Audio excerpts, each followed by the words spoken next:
Students, आज की class में हम लोग डिस्कस करने वाले हैं जीवन परिचय। आचार्य रामचंद्र शुक्ल जी का जीवन परिचय हम लोग आज की क्लास में डिस्कस करने वाले हैं। स्टूडेंट्स, आपको हम आज जीवन परिचय कुछ अच्छे तरीके से एक्सप्लेन करने वाले हैं। तो चलिए हम लोग देखते हैं आचार्य रामचंद्र शुक्ल जी के जीवन परिचय को। स्टूडेंट्स, आप लोगों को रटना नहीं है, चीजों को मैं ऐसे समझाऊंगा कि इसी वीडियो में आप लोगों को आचार्य रामचंद्र शुक्ल जी का जीवन परिचय याद हो जाएगा। तो चलिए हम लोग देखते हैं आचार्य रामचंद्र शुक्ल जी का जीवन परिचय क्या है। तो स्टूडेंट्स, मैं आपको एक कहानी की तरह समझा रहा हूं, आप लोग चीजों को समझना और कैसे लिखना है अभी हम आपको बता देंगे। तो स्टूडेंट, आप लोग समझिए, ये हमारा बस्ती जिला है।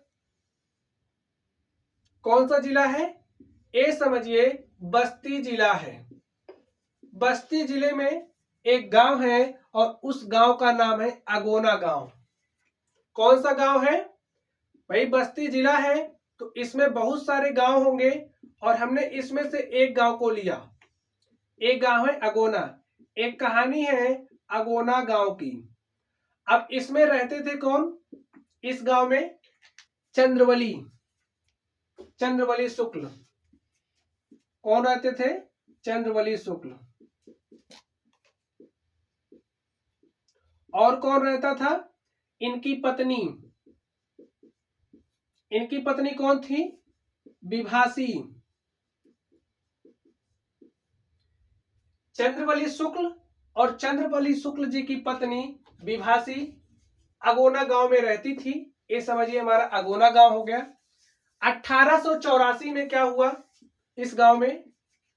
1884 ईस्वी में इस गांव में एक लड़के का जन्म होता है और इस गांव में एक लड़के का जन्म होता है और लड़के का नाम क्या है? रामचंद्र शुक्ल। रामचंद्र शुक्ल। रामचंद्र शुक्ल। तो यहां से आप लोग समझ गए होंगे कि आचार्य रामचंद्र जो शुक्ल हैं, ये जो रामचंद्र शुक्ल हैं, रामचंद्र शुक्ल का जन्म बस्ती जिले के 1884 ईस्वी में बस्ती जिले के अगोना ग्राम में हुआ था। इनके जो पिताजी थे वो चंद्रवली शुक्ल और इनकी जो माता थी वो विभासी थी। इतनी बात आप लोग समझ गए। ये जो रामचंद्र शुक्ल हैं, इनके जो पिताजी हैं, ये क्या है? पिताजी। किसके पिताजी? इनके, रामचंद्र शुक्ल के। और ये विभासी जी क्या कौन है? ये है माता। किसकी माता है? रामचंद्र शुक्ल जी की।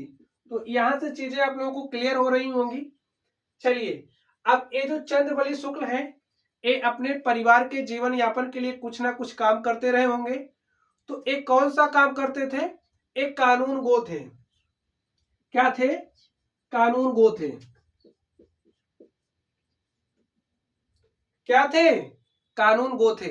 और ये जो कानून गो की नौकरी है कहां पे करते थे? मिर्जापुर में करते थे। तो कानून गो की नौकरी कहां पे करते थे? मिर्जापुर में नौकरी करते थे। अब जब ये मिर्जापुर में नौकरी करते थे, अब रामचंद्र शुक्ल जी धीरे धीरे बड़े हुए होंगे और चंद्रवली शुक्ल अपनी पत्नी विभासी और पुत्र रामचंद्र शुक्ल के साथ मिर्जापुर में रहने लगे। कहां पे रहने लगे? मिर्जापुर में रहने लगे, क्योंकि वहां से नौकरी करते थे और वहीं पर अपनी पत्नी और बच्चे के साथ रहने लगे। तो रामचंद्र शुक्ल जी के अगर हम लोग शिक्षा दीक्षा की बात करें तो रामचंद्र शुक्ल जी की जो शिक्षा है वो कहां पे हुई? मिशन स्कूल मिर्जापुर में इनकी शिक्षा दीक्षा हुई। और इन्होंने जो 10वीं तक की पढ़ाई है वो कहां से करी? Mission school. और मिशन स्कूल था कहां? जहां पे इनके पिताजी नौकरी करते थे, यानी कि मिर्जापुर जिले का तहसील था राठ, और वहीं पे इन्होंने अपनी 10वीं की पढ़ाई पूरी करी। इतनी बात आप लोग समझ गए होंगे। चलिए, अब अगर हम लोग आगे की पढ़ाई की बात करें तो ये जो रामचंद्र शुक्ल जी हैं, इतनी बात आप लोग समझ गए होंगे। अब ये जो रामचंद्र शुक्ल जी हैं, आप लोग देखते होंगे बहुत सारे स्टूडेंट होते हैं जिनका कोई ना कोई सब्जेक्ट कमजोर होता है। तो ये जो रामचंद्र शुक्ल जी थे, इनकी मैथमेटिक्स कमजोर थी, इनकी जो गणित थी वो कमजोर थी, जिसके कारण इन्होंने अपनी पढ़ाई मिशन यानी कि जो आगे की पढ़ाई थी मिशन स्कूल से ये नहीं कर सके। और उसके बाद इन्होंने इनकी जो इंटरमीडिएट था, इन्होंने इंटरमीडिएट की जो पढ़ाई है वो कहां से कंप्लीट करी, कंप्लीट क्या करी, इन्होंने एडमिशन लिया था, ठीक है, इंटरमीडिएट के लिए कहां पर, इलाहाबाद में। और परीक्षा के पहले ही इन्होंने क्या कर दिया, स्कूल छोड़ दिया, विद्यालय छूट गया, इनका विद्यालय छूट गया। अब अगर व्यक्ति का पढ़ाई बंद हो गया है तो क्या करेगा, आप लोग सोच करके बताइए। कहीं नौकरी करेंगे? तो इन्होंने नौकरी कहां करी, मिर्जापुर में। तो मिर्जापुर का जो न्यायालय था, मिर्जापुर के न्यायालय में इन्होंने नौकरी की।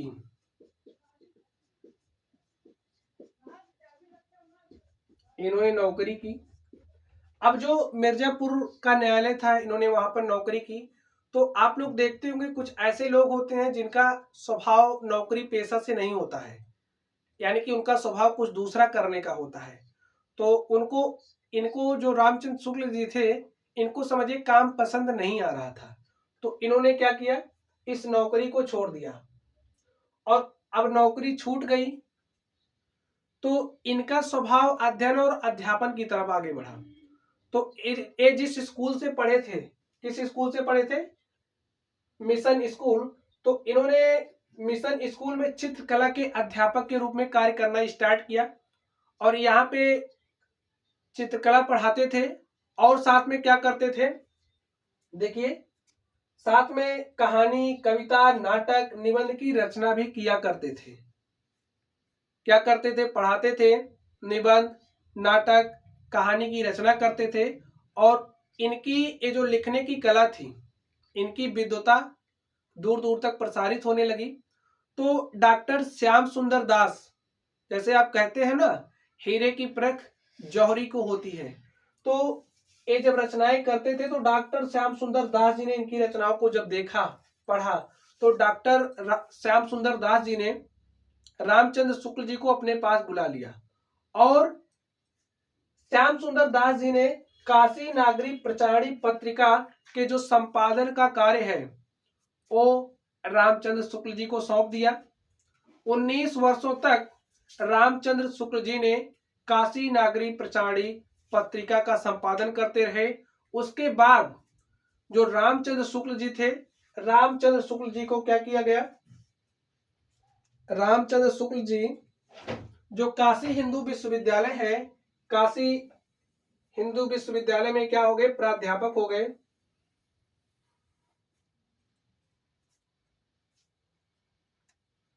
काशी हिंदू विश्वविद्यालय में क्या हो गए,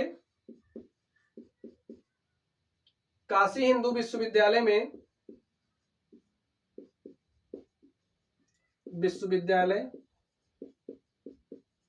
में इनकी जो नियुक्ति है वो किस पद पर हुई, प्राध्यापक के पद पर हुई। और हिंदी विभाग में, हिंदी विभाग में, हिंदी विभाग में प्राध्यापक के पद पर हुई,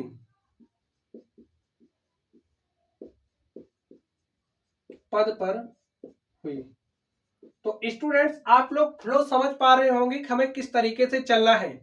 पहले जन्म हुआ, परिवार कैसा था, शिक्षा दीक्षा हुई, आगे की पढ़ाई हुई, पढ़ाई छूटी तो नौकरी किया इन्होंने, नौकरी स्वभाव के अनुकूल नहीं थी तो इन्होंने किसी विद्यालय में पढ़ाना स्टार्ट किया। अब देखिए, पढ़ाने के साथ साथ लेखन का कार्य भी करते थे।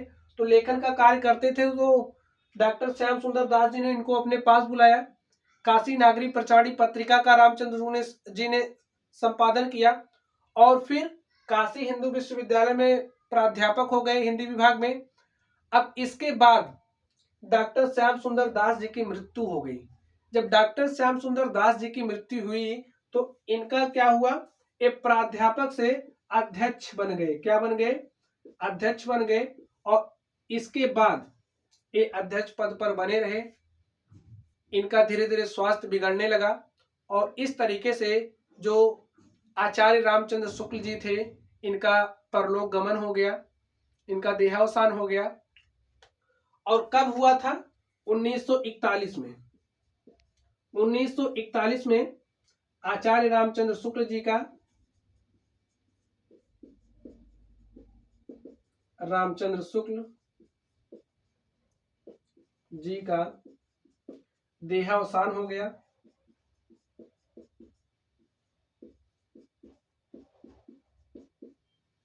1941 में, 1884 में इनका जन्म हुआ था और 1941 में इनका निधन हो गया। तो स्टूडेंट्स, ये जो जीवन परिचय था, इसको आप लोग बहुत ही आसानी के साथ समझ गए होंगे। चलिए अब आचार्य रामचंद्र शुक्ल जी की उपलब्धियां क्या रही हैं, हम लोग इनकी उपलब्धियों को समझ लेते हैं। आचार्य रामचंद्र शुक्ल एक निबंधकार थे, एक अच्छे इतिहासकार थे और एक निष्पक्ष आलोचक थे। क्या थे, निष्पक्ष आलोचक थे। अगर हम लोग आचार्य रामचंद्र शुक्ल जी की रचनाओं की बात करें तो आचार्य रामचंद्र शुक्ल जी की रचनाएं क्या हैं, जो प्रमुख रचनाएं उनको आप लोग समझ लीजिए।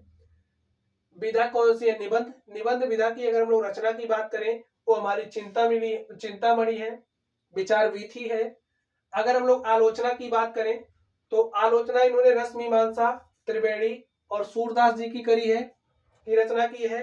अगर हम लोग इतिहास की बात करें तो इतिहास की इनकी जो मुख्य रचना है वो है हिंदी साहित्य का इतिहास। क्या है, हिंदी साहित्य का इतिहास। अगर हम लोग संपादन की बात करें तो जायसी ग्रंथावली, तुलसी ग्रंथावली, भ्रमर गीत सार, हिंदी शब्द सागर, काशी नागरी, प्रचारणी पत्रिका।